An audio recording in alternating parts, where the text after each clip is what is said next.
Jakarta juara pindah ibu kota urung. Jumpa lagi dengan Tumbal Daniel Putra Silewangi. Assalamualaikum warahmatullahi wabarakatuh.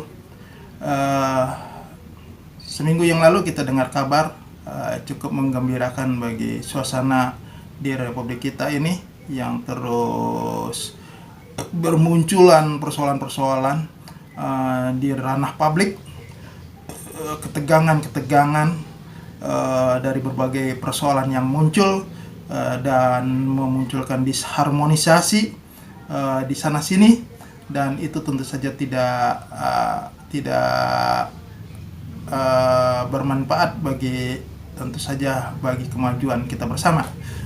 Bila mana kita terus mempertahankan kondisi seperti itu, maka kita berharap suasana keruh, suasana riuh, suasana bising seperti itu tentu saja segera bisa diakhiri dengan jalan mendapatkan solusi yang terbaik bagi semua kita sebagai anak bangsa, sebagai negara bangsa yang ingin mendapatkan tentu saja terwujudnya cita-cita kita bernegara, keadilan, kesejahteraan, dan kenyamanan dan kedamaian tentu saja. Dan sedikit berita membahagiakan, muncul rasa optimisme kita di tengah-tengah banyaknya sikap pesimisme, yaitu dengan dianugerahinya Jakarta sebagai ibu kota negara Republik Indonesia, sebagai kota yang terbaik di dunia ya dalam hal penataan transportasi publik yang berkelanjutan. Memang hal ini tentu saja menjadi prestasi Pemprov DKI Jakarta di bawah Anies Baswedan, tetapi juga tentu saja Anies Baswedan juga sudah mengatakan prestasi ini adalah prestasi seluruh warga Jakarta dan juga prestasi dari penyelenggara pemerintahan daerah Provinsi DKI sebelumnya, sebelum Anies Baswedan. Dan itu adalah satu pengakuan yang gentleman, satu pengakuan yang bisa mendatangkan kesejukan di tengah kehiruk-pikukan antagonistis dari masing-masing pihak dan kelompok yang selama ini muncul. Tentu saja melihat Jakarta yang selama ini tentu saja sumpek, Jakarta begitu macet, Jakarta begitu panas, udaranya tidak bersahabat, ya, polusinya begitu sangat tinggi, ya, dan kemudian banjir di mana-mana bila hujan 1 atau 2 jam saja, dan kemudian rumah-rumah terendam sehingga kehidupan menjadi tidak sehat, terganggu aktivitas publik.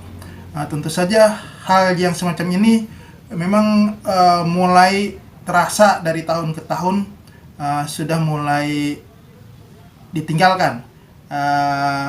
Kita lihat beberapa kali hujan deras mengguyur Jabotabek, bahkan hitungannya bukan sejam 2 jam, bisa lebih. Tetapi alhamdulillah Jakarta tidak banjir.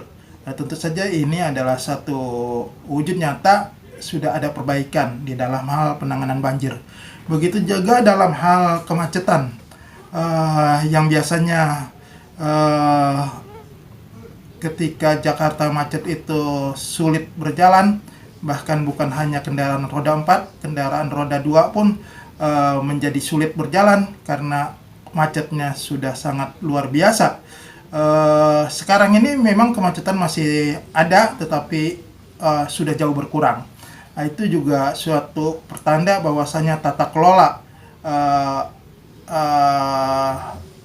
problem kemacetan di Jakarta itu sudah mulai terurai, tentu saja dengan banyak treatment dan kebijakan yang diambil oleh Pemprov Jakarta dan juga kesadaran masyarakat di Jakarta yang sudah sangat tinggi.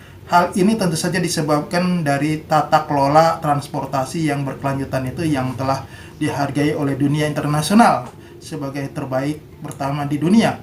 Yaitu karena menurut data dari Pemprov DKI sekarang ini para pengguna jalan raya di Jakarta yang biasanya menggunakan kendaraan pribadi itu sudah mulai berkurang, dan berkurangnya itu sangat signifikan, dan mereka beralih kepada transportasi publik apakah kereta api atau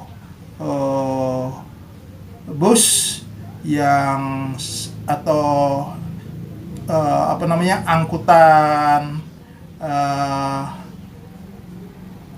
angkutan yang masuk ke dalam dari pemukiman ke pemukiman, jaringan lintas kota. Nah, itu sudah mulai tertata rapi sehingga masyarakat sudah mulai percaya dan sudah merasa nyaman menggunakan transportasi publik, dan dampaknya tentu saja mengurangi kemacetan, itu yang sangat dirasakan, dan mudah-mudahan terus ada perbaikan di sana sini dan Jakarta terus berkembang. Terima kasih. Assalamualaikum warahmatullahi wabarakatuh.